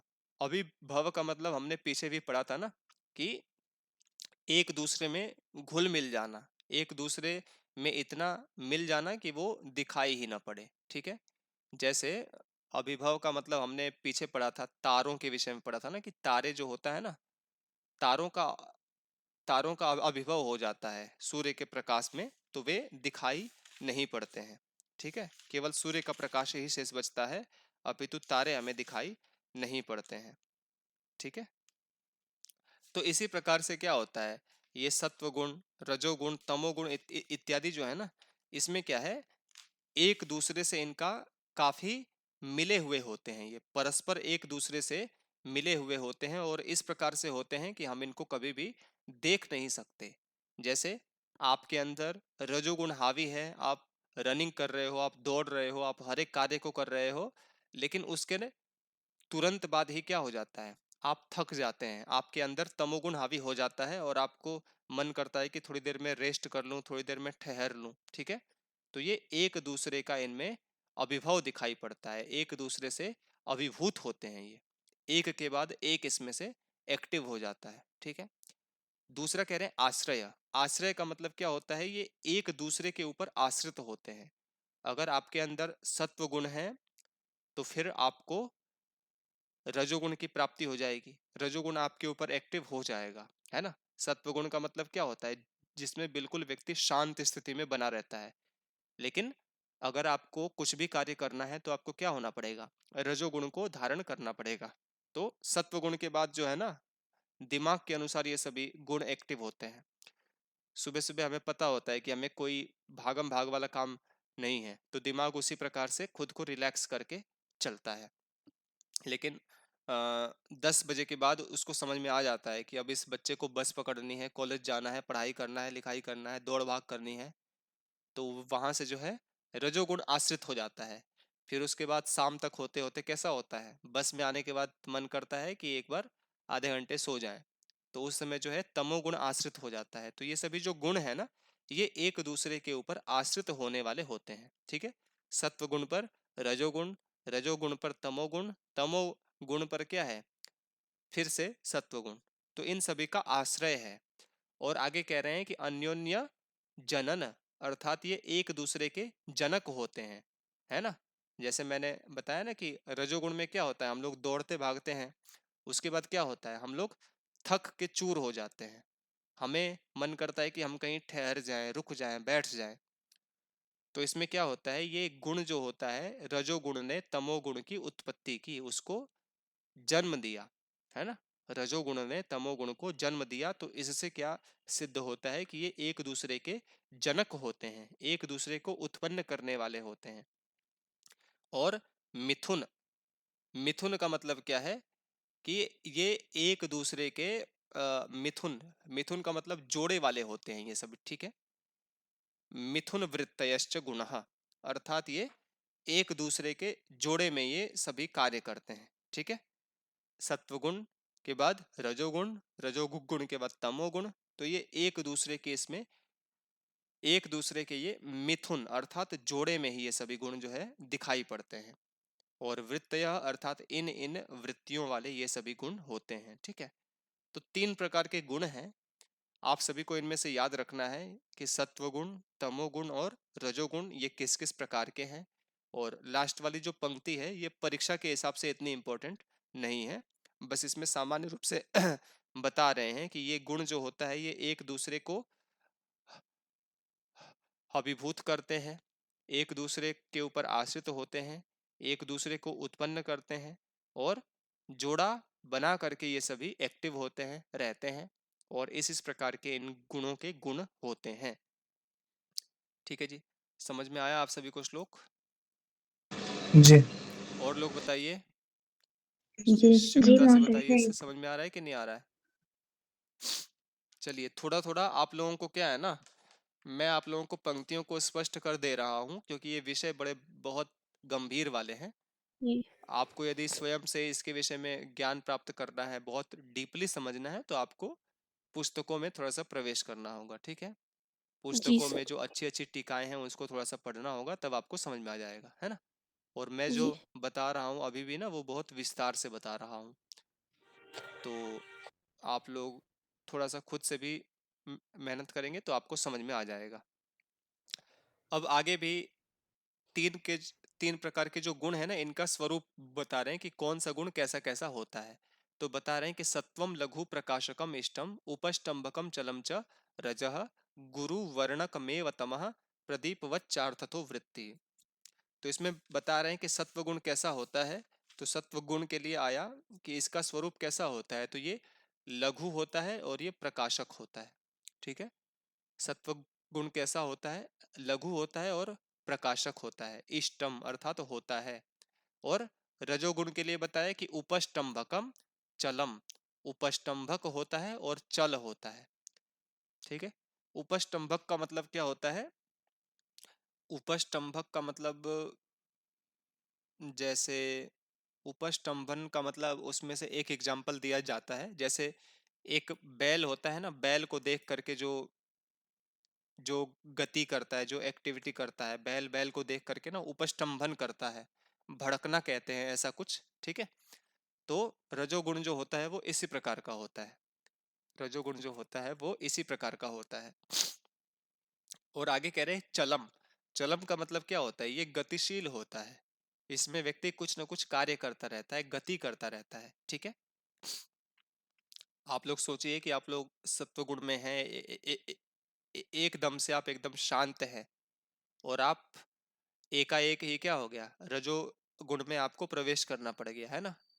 जैसे मैंने देखा है, आप लोग देख लीजिए, जैसे बस स्टैंड पर आप लोग हो, और बस स्टैंड पर आप लोग आराम से बस का वेट कर रहे हो, कान में आपके ईयरफोन है, आप लोग आराम से गाने सुनते हुए बस पकड़ने के लिए जा रहे हो कि बस आएगी और मैं कॉलेज जाऊंगा, और बस में घुसते ही क्या है, इतनी भयंकर भीड़ कि उसका कोई हिसाब नहीं।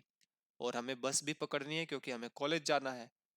तो सोचिए आप एकदम शांति से बैठे हुए थे और अचानक क्या हो गया आपको, इतना भयंकर भागम भाग में, भीड़ भाड़ में, पता नहीं कितने लोग हैं, उसमें अपना फोन भी आपको सेव करना है, चोरों से भी बचना है, टिकट भी आपको लेना है, और किसी ठीक ठाक से स्थान पर जाकर के खड़े भी होना है। फिर भी आपको कहीं ना कहीं से अपना एक हाथ जो ऊपर है उसको भी पकड़ना है, नीचे वाले हाथ से आपको फोन अपना सेव करना है, बैग को भी आपको ध्यान रखना है, बैग में अगर कोई शीशे वाला कोई चीज है तो उसको भी सेव करना है ना। तो सोचिए, एकदम आप शांत हैं लेकिन आपको एकदम क्या है, इतनी सारी एक्टिविटी को करनी पड़ती है। इसी को कहते हैं उपष्टंभन, है ना। जैसे बैल क्या होता है, बैल बहुत शांत होता है, आप लोग देखते हैं, लेकिन ये दूसरे बैल को देखता है तभी ये लोग दोनों के दोनों क्या होते हैं, सिंग से एक दूसरे से फाइट करने लग जाते हैं। ठीक है। तो रजोगुण इस प्रकार का होता है, चंचलता से युक्त होता है, गतिशील वाला होता है। और तमोगुण कैसा होता है, तो बता रहे गुरु वर्णकम एव, है ना। गुरु का मतलब क्या होता है, भारी होता है। तमोगुण कैसा होता है, भारीपन हमें अनुभव कराता है। और वर्णकम एव, वर्णकम मतलब क्या होता है कि ये आवरण से युक्त होता है। आवरण मतलब तमोगुण जब हावी होता है तो ऐसा लगता है कि हमें किसी ने कवर कर लिया है ऊपर से, ऊपर से हमारे ऊपर पता नहीं क्या आ गया है ना। आप दिन भर के काम करने के बाद जब आप घर पर पहुंचते हो तो क्या लगता है कि जैसे पता नहीं किस किस चीज ने हमें घेर लिया है, ऐसा हमें अनुभव होता है ना, कि हमें किसी चीज ने घेरा हुआ है। और उसके बाद जब हम लोग रात्रि को सो जाते हैं अच्छे से, और नींद अगर हमें अच्छी आती है तो क्या होता है, सुबह उठने के बाद हमें बड़ा अच्छा महसूस होता है कि कुछ हमारे ऊपर आवरण था और वो अब हट गया। तो अब हमें क्या हो गई, शांति हो गई। ठीक है जी। तो इस प्रकार से आपको याद रखना है कि जो सत्व गुण है ये लघु होता है। ठीक है। लघु अर्थात ऐसा भी मान सकते हैं कि ये कम समय के लिए होता है और ये प्रकाशक होता है। और रजोगुण क्या होता है, उपष्टंभक होता है और चलम होता है ना, गतिशील होता है। और जो तमोगुण होता है ये गुरु और वर्णकम एव, इन गुणों से युक्त होता है। तो इसको एकदम याद रखना है, ये जो दो दो इसके बता रहे हैं ना स्वरूप, भूलना नहीं है इनको, ये परीक्षाओं में प्रश्न आ सकता है यहाँ से। सत्वम लघु प्रकाशकम इष्टम, उपष्टंभकम चलम चरजः, गुरु वर्णकम एव तमः। और इनके इनके विषय में कह रहे हैं कि इनकी वृत्ति कैसे होती है, इनका व्यवहार कैसे होता है इन तीन प्रकार के गुणों का। तो कह रहे हैं कि प्रदीपवत चार्थतो वृत्ति, प्रदीपवत चार्थतो वृत्ति। तो आप एक दीपक को आप लोग जब देखते हो, ठीक है, तो दीपक में क्या होता है, आजकल के समय तो दीपक वैसे आ गए हैं मिट्टी के, लेकिन पहले के समय में जब हम लोग छोटे थे ना, तो जैसे सिरप जो होती है ना, कोई भी अंग्रेजी दवाई है तो जो उसका सिरप होता है, तो उसमें भी जो ये ढक्कन टाइप का वाला जो भाग होता है ना, ये ढक्कन अगर इसका मतलब थोड़ा सा प्लास्टिक का ना हो, टीन का हो, ठीक है, टीन का जो वो होता था ना ढक्कन, तो उसी में क्या करते थे पहले के समय के लोग ना, उसी के अंदर ही छेद करके बाती को लगा दिया करते थे। और यहाँ से जो आग है ये जलती थी, इसके अंदर क्या है, तेल है ना, इसके अंदर तेल है, और ये क्या है, प्लास्टिक का है, और ये टीन का है, और ये रुई का है, और इसके ऊपर अग्नि जल रही है ना। तो इसमें क्या कहते हैं कि ये जो तीन प्रकार के जो गुण है ना वो इसी के समान है। जैसे ऊपर देखोगे आप लोग ध्यान से तो अग्नि है, अग्नि क्या कर सकती है, रुई को एकदम आराम से जला सकती है, लेकिन फिर भी वो उसको जला नहीं पाती है। अग्नि जो है इस प्लास्टिक के बोतल को भी आराम से जला सकती है, लेकिन फिर भी इसको जला नहीं सकती है ना। तो प्लास्टिक का जो ये जो डिब्बा है, इसका गुण अलग है, रुई का गुण अलग है, तेल का गुण अलग है, और जो ऊपर जो अग्नि है इसका गुण अलग है। लेकिन क्या होता है, सभी का जब आपस में सामंजस्य स्थापित होता है तो क्या होता है, प्रकाश हो जाता है, अग्नि जलने लगती है, हमें प्रकाश की प्राप्ति हो जाती है। तो इसी प्रकार से कह रहे हैं कि प्रदीपवत च चार्थतः वृत्ति, अर्थात प्रदीप के समान, दीपक के समान ही अर्थ वाली इनकी वृत्ति होती है। दीपक जैसे होता है, दीपक में हर एक अवयव की अलग अलग प्रकृति होती है, उनके गुण होते हैं, उनकी विशेषता होती है, फिर भी ये आपस में मिल करके प्रकाश को उत्पन्न करते हैं। इसी प्रकार से ये जो तीनों गुण हैं, सत्व गुण का मतलब क्या है? लघु, प्रकाशक, शांत। रजोगुण का मतलब क्या है? चंचलता, गतिशीलता। तमोगुण गुण का मतलब क्या है? स्थिरता। लेकिन फिर भी ये आपस में जब इन तीनों गुणों का जब आपस में मेल हो जाता है ना, तो इससे क्या होता है? हमारा जो प्रति दिन का जो कार्य है ये अच्छी प्रकार से चलता है। हम लोग अपनी अपनी कार्यों को, अपने अपने गति विधियों को कर पाते हैं, पूरा कर पाते हैं। ठीक है, तो समझ में आया आप सभी को ये वाला कॉन्सेप्ट? श्लोक जी। समझ में आया? और लोग बताइए जी शीघ्रता से। जी ठीक है, तो आप लोगों को याद करके इसको रखना है।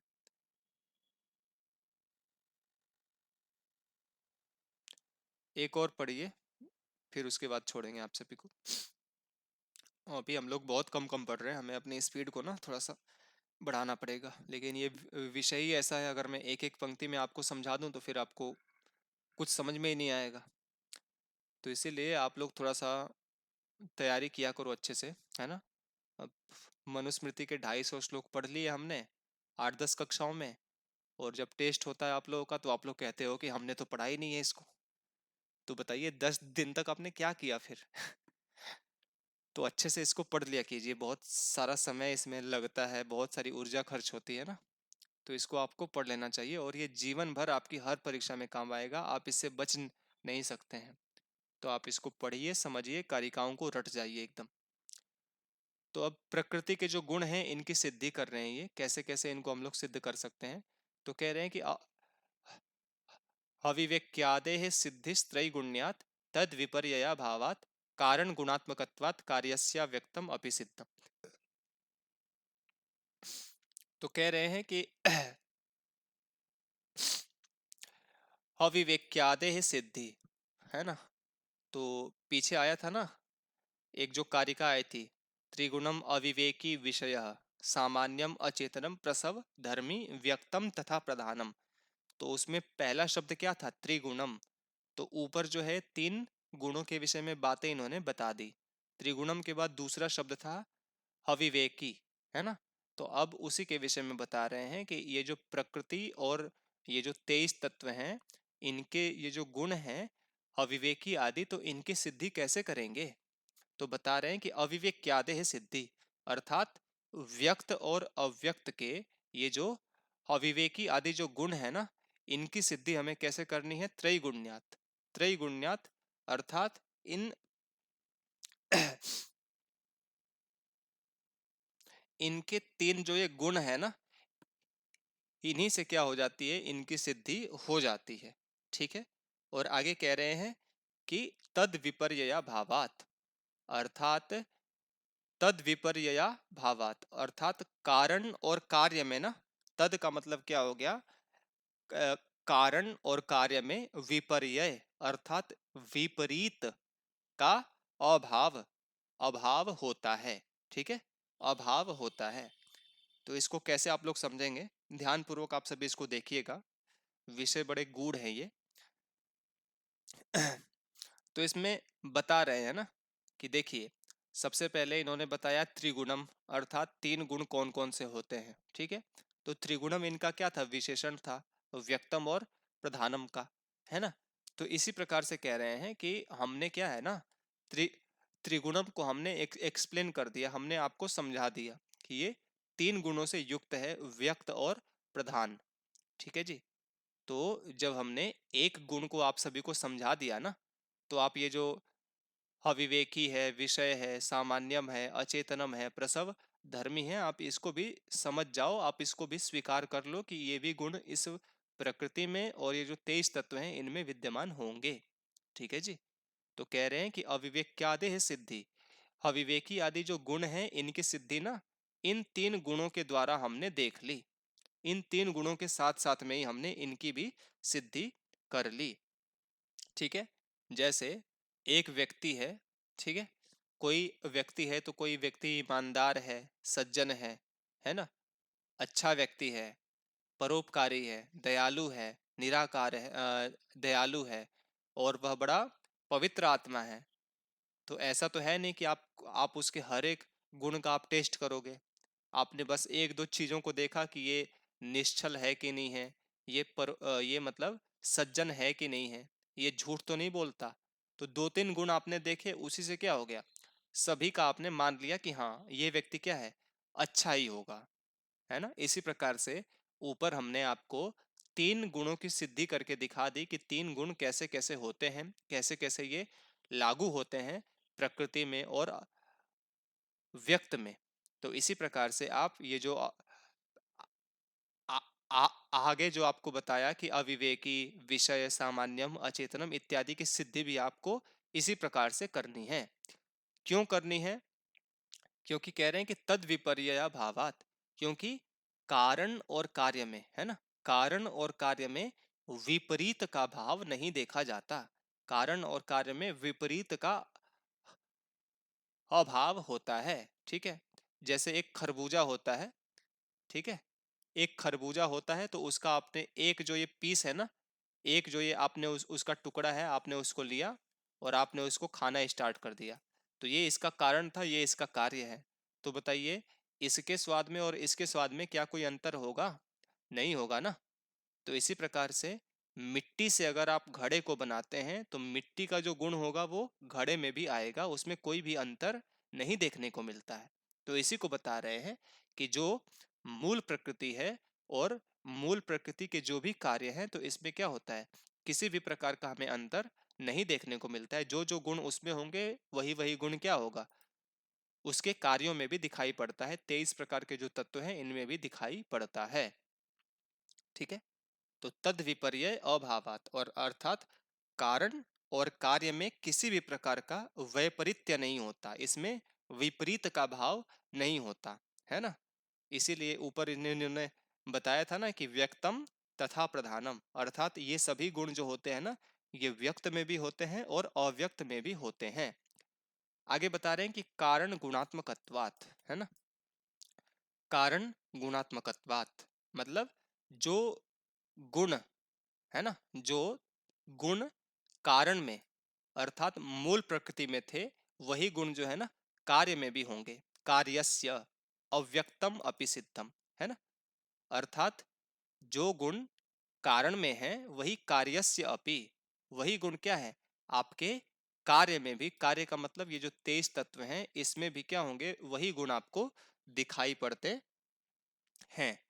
तो इसी प्रकार से ये कह रहे हैं कि जो गुण आपके कारण में दिखाई पड़ते हैं, कारण का मतलब अव्यक्त में जो आपके गुण दिखाई पड़ते हैं, अव्यक्त तत्व अर्थात जो मूल प्रकृति में आपके जो भी गुण दिखाई पड़ते हैं वही गुण क्या होते हैं, कार्यस्य अपि, अर्थात कार्य में भी इन 23 प्रकार के तत्वों में भी दिखाई पड़ेंगे, ठीक है।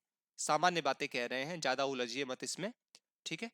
पहली पंक्ति में क्या कहा इन्होंने कि भाई हमने त्रैगुण्य अर्थात त्रिगुणम की सिद्धि कर दी, तो इसी से मान जाओ कि ये अविवेकी, विषय, सामान्यम, अचेतनम इत्यादि गुणों से युक्त हैं और कार्य और कारण में विपरीत का भाव नहीं देखा जाता।